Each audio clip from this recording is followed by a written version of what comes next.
بات کرنا ہی کافی نہیں ہوتا بلکہ سننا بھی ضروری ہوتا ہے. اور کمیونیکیشن صرف بولنے کا نام نہیں ہوتا بلکہ دوسرے کی بات سمجھنے کا اور اپنا نقطہ نظر سمجھانے کا نام ہوتا ہے. اور اسی سے انسان صحیح نتیجے تک پہنچتا ہے، حق تک پہنچتا ہے.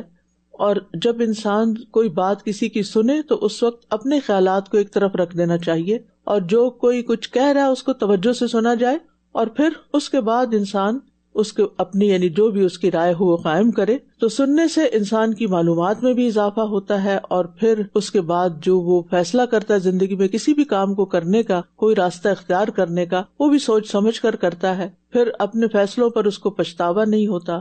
پھر اسی طرح اس سے رشتے مضبوط ہوتے ہیں. یعنی انسانوں کے ساتھ جب ہماری کمیونیکیشن ہوتی ہے اور ہم اپنی بات سناتے ہیں، دوسرے کی سنتے ہیں، تو اس سے تعلقات بہتر ہوتے ہیں.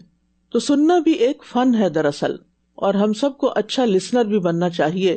اور اس کے ساتھ ساتھ یہ کہ نسمع و ناقل عقل کا استعمال بھی کرنا چاہیے، کیونکہ آپ دیکھیں دنیا میں بھی جتنی ایجادات ہوئی ہیں وہ عقل استعمال کر کے ہی ہوئی ہیں.